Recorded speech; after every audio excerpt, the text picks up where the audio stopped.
First contact with primitives. The observation vessel Illumination hung in geosynchronous orbit above what would later be called the Mediterranean Sea. It was a magnificent ship, its hull composed of materials that bent light around it, rendering it invisible to the primitive species below. Not that they could have detected it anyway. Their most advanced tools at this point were sticks, stones, and crude metal implements. Research Director Zafira gazed down at the blue-green planet through the ship's observation dome. Her species, the Nimbari, had been cataloging sentient life across the galaxy for millennia. Earth was just another entry in their vast database of emergent intelligences, species showing early signs of sapience, but not yet ready for galactic citizenship. Another report from the field team, Director, said her assistant, Taven, approaching with a data crystal. They're quite insistent that you review this personally. Zephyra's 4 eyes blinked in sequence, an expression of mild irritation. What could possibly warrant such urgency on a Class 3 observation mission? These humans are barely past developing agriculture.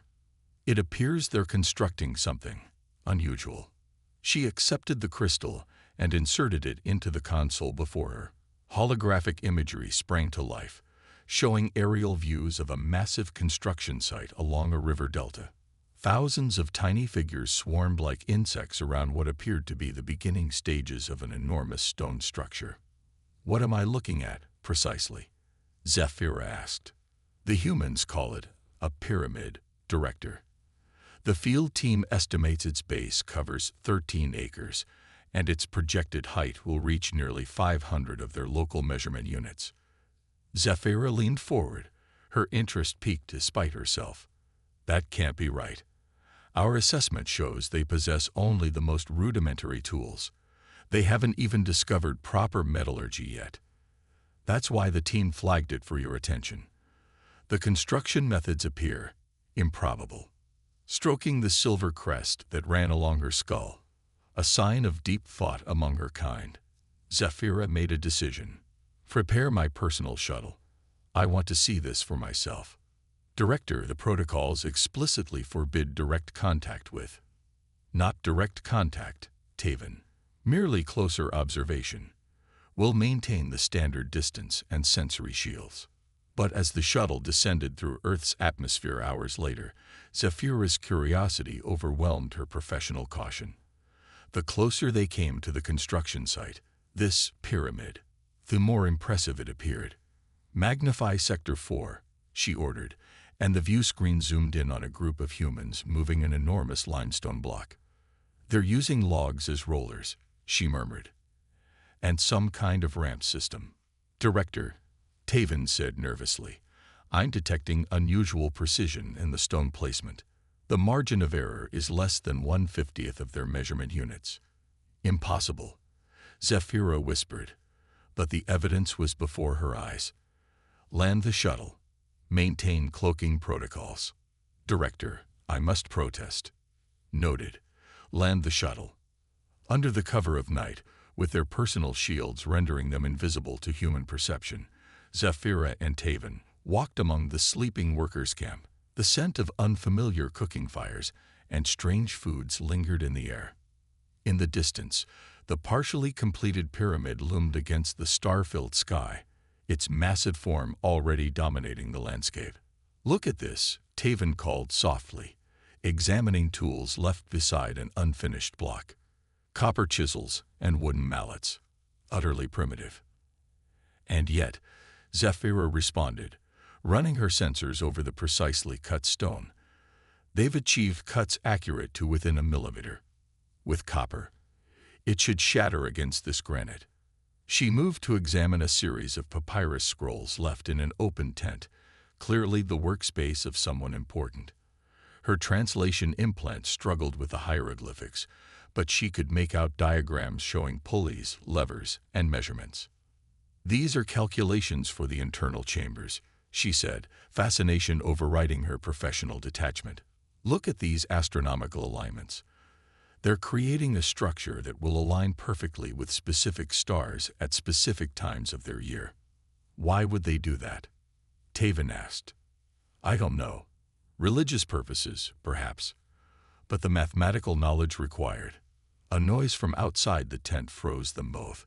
A human had entered, a tall man with shaved head and flowing robes, carrying a torch. Despite their invisibility shields, the man paused, seeming to sense something amiss. "Who disturbs the work of Imhotep?" he asked the apparently empty tent.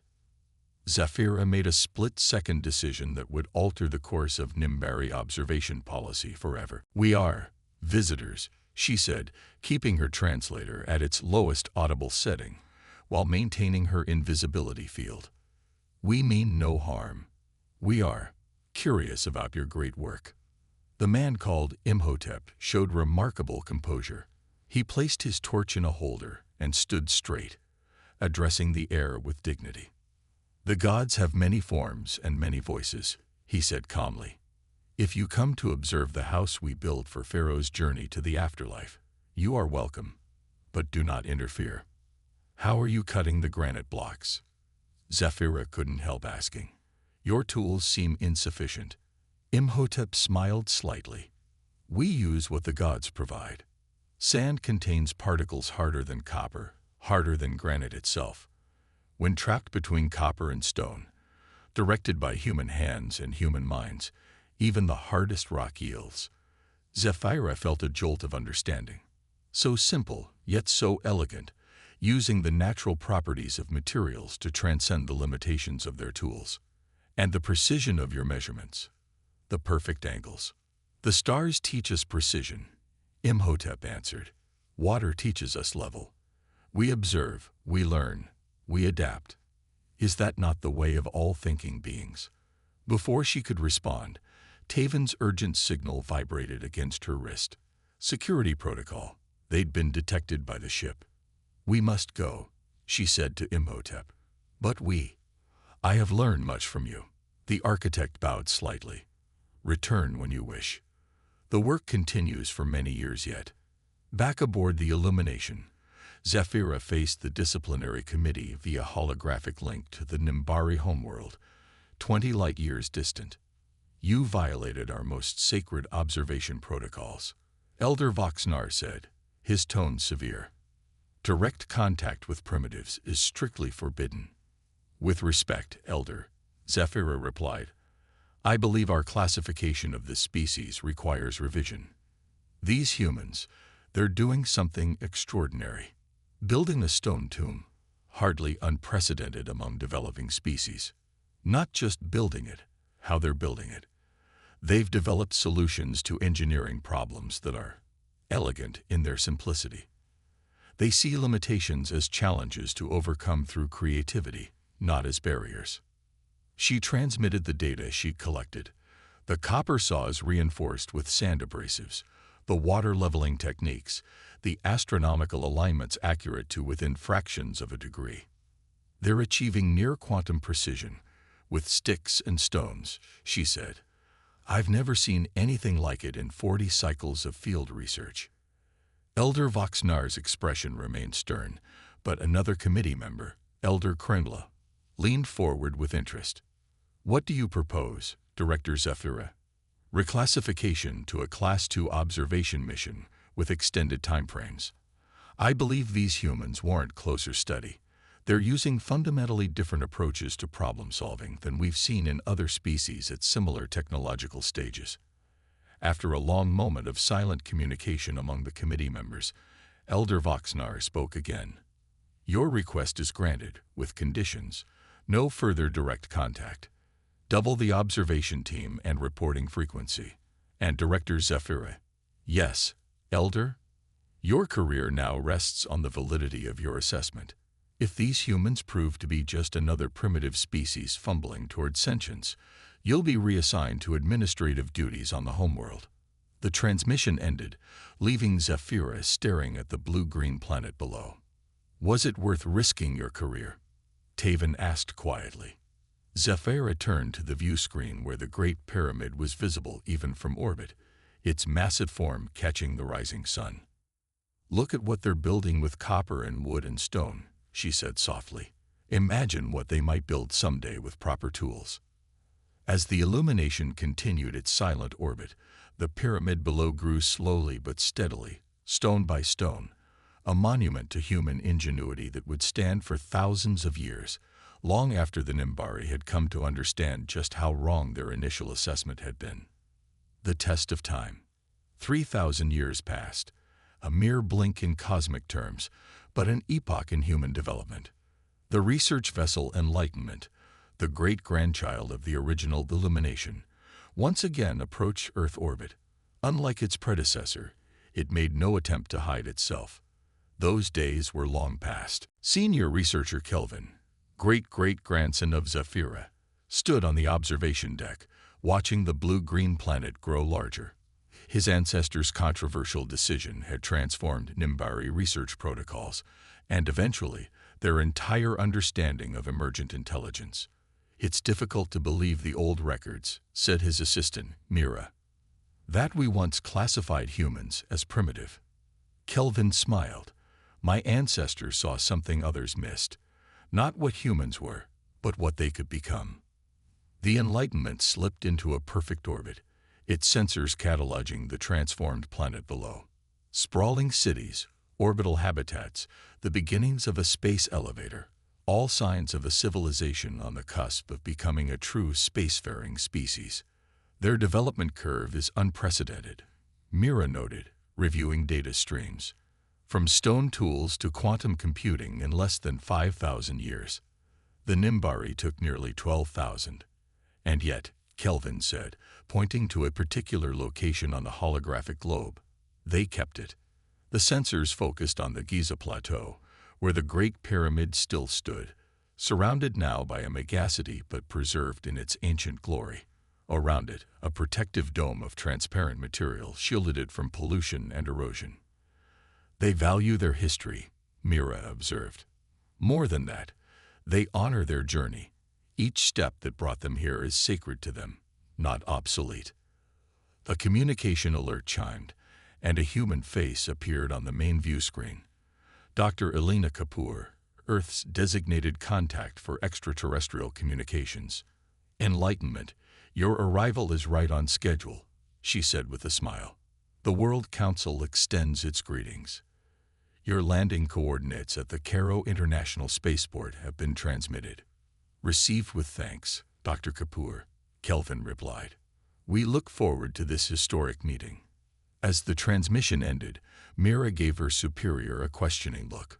"Do you think it wise to tell them about the original contact? About Zafira and Imhotep?"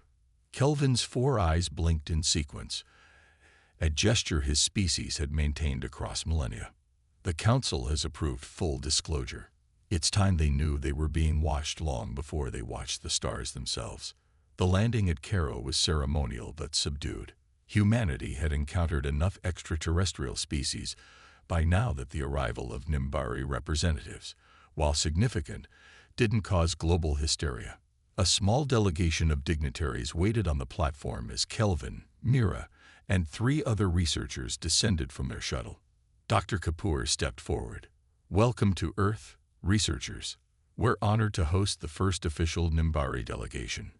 "The honor is ours," Kelvin responded, performing the traditional Nimbari greeting gesture, hands crossed at the chest, then extended outward.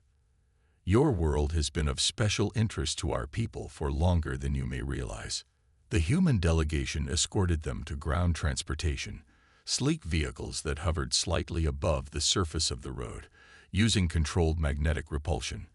As they traveled toward the ancient pyramid site, Kelvin observed the blend of ultra-modern architecture with carefully preserved historical structures. "Your civilization maintains its connections to the past while embracing the future," he noted to Dr. Kapoor. "An unusual balance. We learned some hard lessons about discarding history in our pursuit of progress," she replied. "Some things, once lost, can never be recovered." The transport slowed as they approached the Great Pyramid complex. Despite having seen countless images from observation drones over millennia, Kelvin felt a sense of awe as the ancient structure loomed before him. Under the protective dome, its limestone casing, restored in the late 21st century, gleamed white in the sunlight. the capstone of gold and electrum catching the light like a star brought to earth. 3,000 years, he murmured. It still stands. 4,572 years. To be precise, Dr. Kapoor corrected with a smile. We've gotten better at dating our artifacts. As they entered the climate-controlled visitor center built discreetly into the landscape, Kelvin prepared himself for the moment he'd traveled 20 light years to experience. The human delegation led them to a private chamber where a holographic display showed the pyramid as it had appeared during construction, the same scene his ancestor had witnessed firsthand. Before we proceed with diplomatic formalities, Kelvin said, I have been authorized to share something with you, a historical record of great significance to both our peoples. He produced a data crystal, an original, not a copy, and handed it to Dr. Kapoor. This contains the log entries and personal journals of Research Director Zephira, who visited Earth approximately 3,000 of your years ago. She was the first Nimbari to make direct contact with humans, specifically with your architect Imhotep. A murmur ran through the human delegation. Dr. Kapoor's eyes widened. You've been observing us since ancient Egypt. Since before that, Kelvin admitted. But it was your pyramid builders who changed everything. You see, we had classified humanity as primitive, barely worth studying. Zephira was meant to conduct a routine observation mission. Instead, she found herself face to face with human ingenuity that defied our understanding. As the humans processed this revelation, Kelvin continued. Her logs detail how she watched your ancestors achieve near-perfect precision with tools we considered hopelessly crude. How they solved complex engineering problems with elegant simplicity. How an architect named Imhotep explained that sand contains particles harder than copper, harder than granite itself. Dr. Kapoor inserted the crystal into their systems, and Zephira's log appeared, translated into modern human languages. The room fell silent as the ancient observations played out, showing humanity through alien eyes. These humans, they're doing something extraordinary, Zephira's voice echoed across millennia. They're achieving near-quantum precision with sticks and stones. I've never seen anything like it in 40 cycles of field research. When the recording ended, Dr. Kapoor looked at Kelvin with new understanding. This changes our historical records considerably. As it changed ours, Kelvin replied. Zephira's observations led to a complete revision of how we classify and study emergent intelligence throughout the galaxy. The Sci-Fi protocol, as it became known, recognizes that technological development follows many paths, and advanced thinking can exist even with primitive tools. He gestured toward the pyramid visible through the transparent walls of the chamber. Your ancestors built that with copper chisels and wooden mallets, yet calculated its dimensions to incorporate mathematical constants your scientists wouldn't discover for thousands of years. They aligned it with stellar bodies with precision that would have required advanced instruments by our understanding. And now we build quantum computers and fusion reactors, Dr. Kapoor said with a hint of pride. Precisely. The path from there to here, that's what we've come to study and honor. Not just what you've achieved, but how you achieved it. The uniquely human approach to problem-solving that Zephira first recognized. As they walked toward the pyramid itself, now open for their private tour, Kelvin felt a sense of completion, a cycle begun by his ancestor finally coming full circle. Inside the ancient structure, standing in the king's chamber with its precisely fitted granite blocks, Dr. Kapoor asked the question Kelvin had been expecting. Why reveal this now? You could have continued observing us without our knowledge. Because you're ready to join a larger community of thinking beings, he replied. And because we believe every species has the right to know its own history, even the parts that were witnessed by eyes not their own. He placed his hand on the ancient stone, feeling the weight of history, both human and Nimbari, pressing around them. 3,000 years ago, my ancestors stood where we stand now, watching your ancestors build what they could not fully achieve themselves, but could perfectly envision. Today, we stand as equals, ready to build something new together. Above them, through the layers of ancient stone and modern protective shielding, The same stars that had guided Imhotep's measurements continued their eternal journey across the sky, witnesses to the moment when two paths of intelligence, once separated by vast gulfs of understanding, finally converged.